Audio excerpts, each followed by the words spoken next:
Hello everyone, today we are going to solve the examples. So before solving example, let us check some formulas. First, centre of sphere, यानी अगर किसी question में सीधा तुम्हें पूछें कि सेंटर ऑफ स्फेयर निकालो, स्फेयर की इक्वेशन तुम्हें पता ही है क्या होती है, हमने कल ही पढ़ी थी। वो होती है तुम्हारी x square plus y square plus z square 2ux 2vy 2wz plus D equal to 0। यानी कोई भी अगर इक्वेशन क्वेश्चन में गिवन है तो उससे तुम कंपेयर करके क्या करोगे, u v w निकाल सकते हो। तो तुम्हारा सेंटर ऑफ स्फेयर क्या हो जाएगा, -u minus V minus w। इसी को हम क्या कर सकते हैं, x1 y1 z1 के फॉर्म में भी ले सकते हैं। फिर आता है तुम्हारा रेडियस ऑफ स्फेयर, वही चीज़ है जो गिवन इक्वेशन स्फेयर की है, उसको क्या करोगे, स्टैंडर्ड फॉर्म से कंपेयर करोगे, u v w और d की वैल्यू निकालोगे। इस फॉर्मूले में हम पुट करेंगे और हमें क्या मिल जाएगा, रेडियस ऑफ स्फेयर, जिसको हम किससे रिप्रेजेंट करेंगे, r से। यहाँ तक क्लियर है। फिर है तुम्हारा p तुम्हारा क्या होता है, perpendicular distance from the plane ax plus B Y plus C Z plus capital C या फिर स्मॉल p इक्वल टू 0। इसका तुम्हारा फॉर्मूला क्या हो जाएगा, ax1 plus by1 plus cz1 plus c upon under root a square plus b square plus c square. A B C की value तुम compare करके निकाल सकते हो प्लेन की इक्वेशन से। और x1 y1 z1, इसके लिए क्या करोगे, अभी मैंने बताया था कि सेंटर ऑफ स्फेयर निकालते हैं -u minus V and minus w। उसी को हम क्या करेंगे, x1 y1 z1 की वैल्यू कंसीडर करेंगे। तो यहाँ पे सारी वैल्यू पुट करेंगे और हमें क्या मिल जाएगा, p। इसको किससे रिप्रेजेंट करते हैं हम, परपेंडिकुलर डिस्टेंस को, p। यहाँ तक क्लियर है।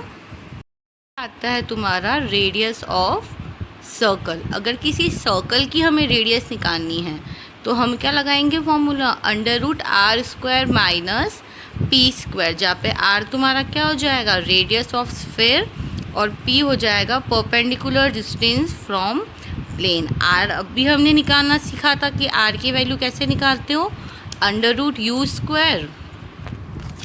अभी हमने निकाला है कि रेडियस ऑफ स्फेयर तुम्हारी क्या हो जाएगी, under root U square plus V square plus W square minus D square. और परपेंडिकुलर डिस्टेंस भी अभी हमने कैलकुलेट किया था, जो तुम्हारा क्या होता है, ax1 plus by1 plus cz1 plus capital C upon under root a square plus b square plus c square. ये दोनों ही वैल्यू कैलकुलेट हम कर सकते हैं। यानी अगर हमें क्या पता है, रेडियस ऑफ स्फेयर और perpendicular distance from the plane, तो हम क्या निकाल सकते हैं, रेडियस ऑफ सर्कल। फिर हमें निकालना होगा सेंटर ऑफ सर्कल, उसके लिए हम क्या फॉर्मूला लगाएंगे।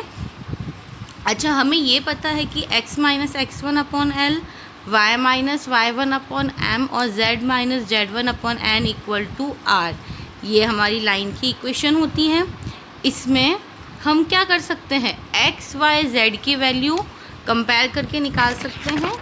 कैसे, इसको कंसिडर कर लो 1, इसको 2, इसको 3 और इसको 4। अब हमें पता है कि अगर a equal to B equal to C equal to D है तो तुम्हारा a इक्वल टू डी होगा, b इक्वल टू भी डी होगा और c इक्वल टू भी डी होगा। तो हम क्या करेंगे, यही पैटर्न फॉलो करते हुए सेंटर ऑफ सर्कल निकालेंगे। यानी फर्स्ट और फोर्थ को अगर हम कंपेयर करेंगे तो हमें x की वैल्यू मिल जाएगी। अगर हम सेकंड और फोर्थ को कंपेयर करेंगे तो हमें क्या होगा, y की वैल्यू मिल जाएगी। और थर्ड और फोर्थ को कंपेयर करेंगे तो हमें z की वैल्यू मिल जाएगी। और यही x y z हमारा क्या हो जाएगा, centre of circle. I hope यहाँ तक फॉर्मूला क्लियर होंगे। अब हम इसी पे बेस्ड क्वेश्चन करेंगे, ठीक है। अब देखो क्वेश्चन कैसे आते हैं तुम्हारे,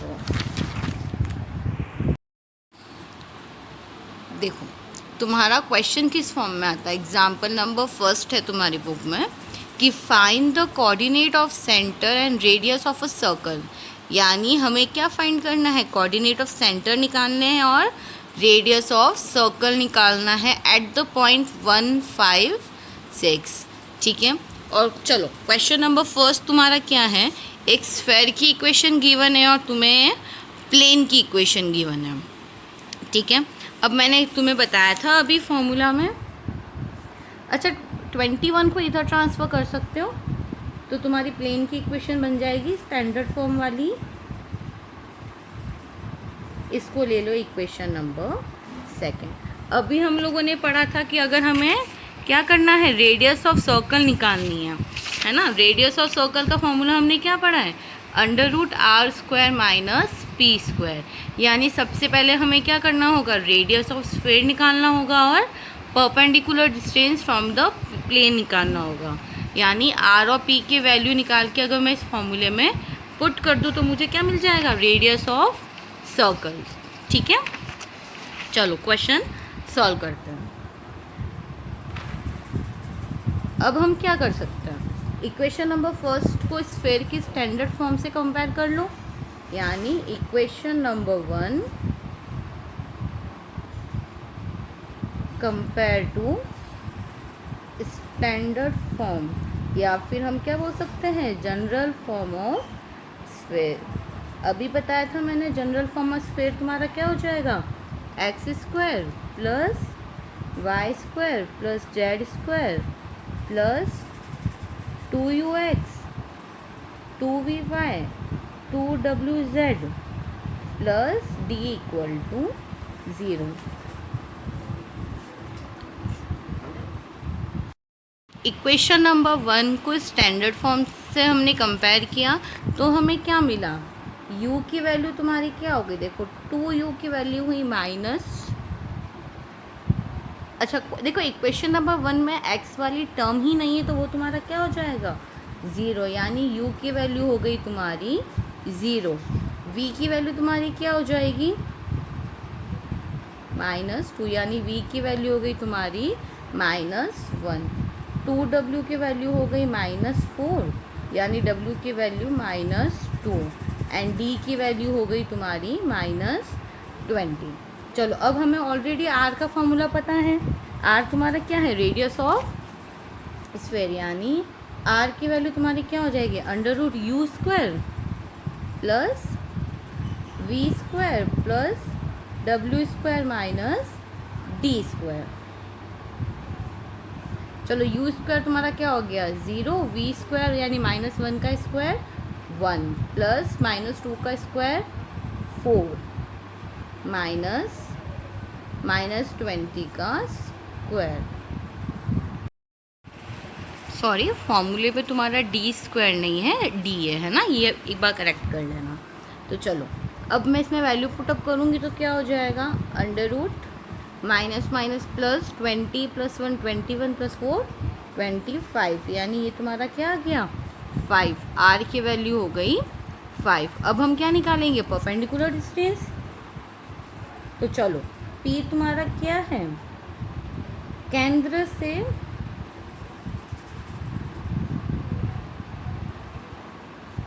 परपेंडिकुलर की इक्वेशन तुम्हें गिवन है, क्वेश्चन में क्या है 2x plus 2y plus 2z equal to 21। इस पे हम क्या डालेंगे, परपेंडिकुलर डालेंगे।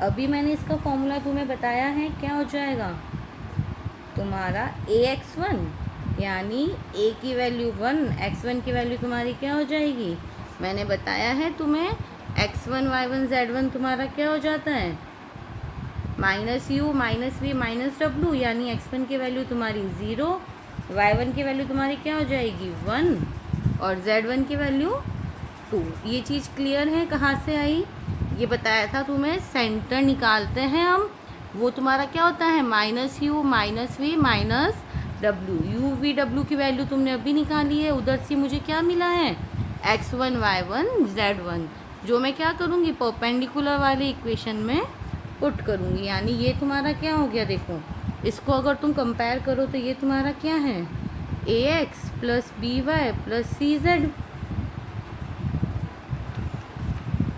वेट अ सेकेंड,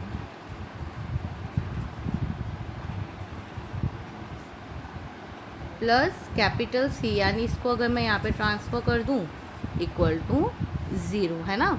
तो फॉर्मूले में हम क्या पुट करेंगे, ax1 plus by1 plus cz1 plus capital C upon under root a square plus b square plus c square. ये फॉर्मूला लिखवाया था मैंने। चलो इसमें वैल्यू पुट करो, ये तुम्हारा क्या हो जाएगा,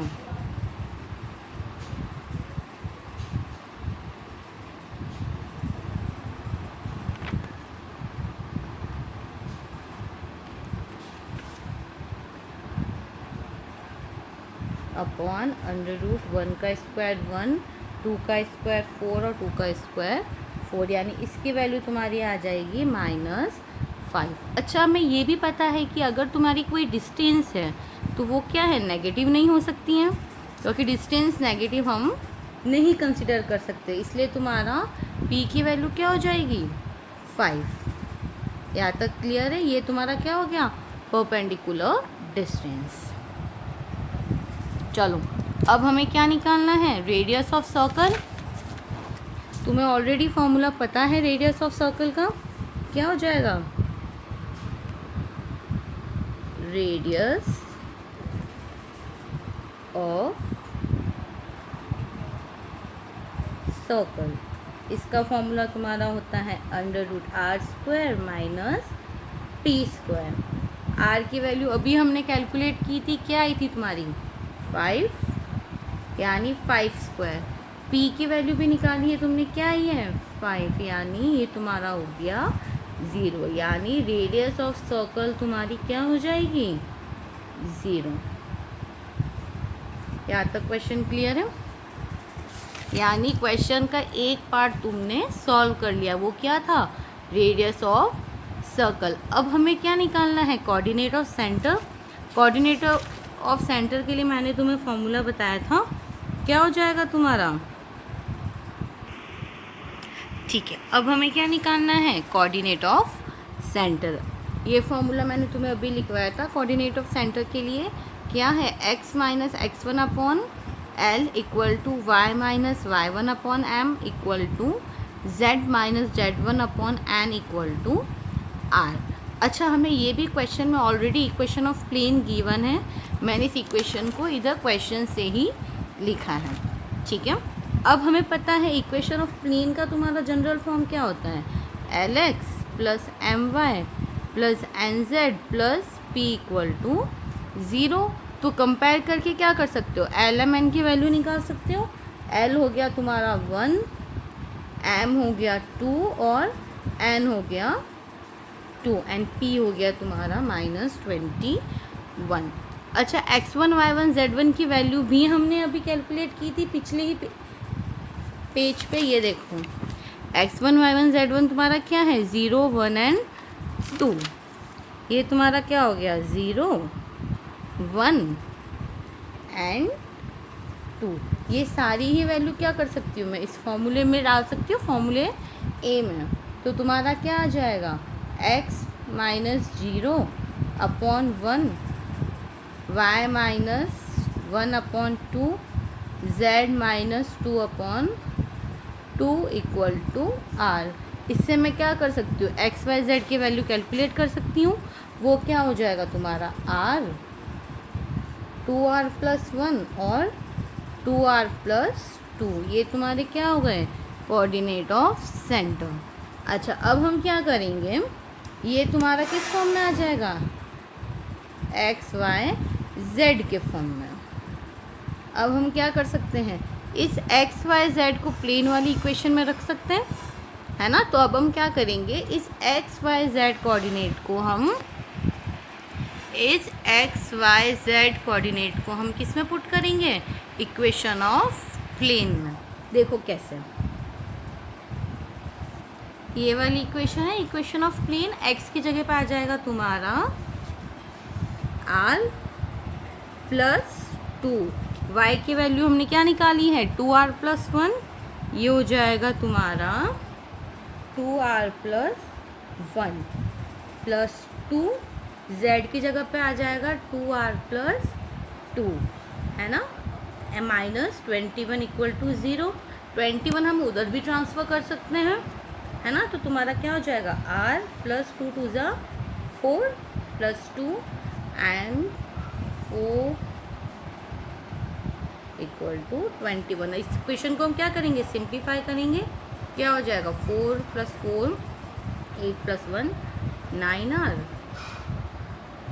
4 and 2 6 इक्वल टू 21।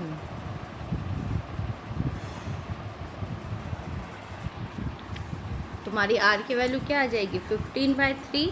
अब इसी r की वैल्यू को हम क्या करेंगे, कोऑर्डिनेट में पुट करेंगे। So our coordinate of center, coordinate of center तुम्हारा क्या हो जाएगा, वो हो जाएगा तुम्हारा r की वैल्यू तुम्हारी क्या थी 15/3, सेकेंड था 2r प्लस 1, सॉल्व कर लो यहाँ पे 2r प्लस 1 यानी 2 इंटू 15/3 प्लस 1, ये हो जाएगा तुम्हारा 33/3। और तीसरा तुम्हारा क्या था, वो था तुम्हारा 2r प्लस 2 यानी 2r प्लस 2, ये हो जाएगा तुम्हारा 36/3। क्लियर है यहाँ तक। यानी अब हमने क्या फाइंड कर लिया, ये हो गया तुम्हारा रेडियस ऑफ सर्कल जो हमें फाइंड करना था, ये हो गया तुम्हारा coordinate of centre. I hope ये क्वेश्चन सबको क्लियर होगा। तो इसके सिमिलर क्वेश्चन तुम लोग ट्राई करना, अगर नहीं होता है तो हम साथ में मिलके सॉल्व करेंगे। Thank you.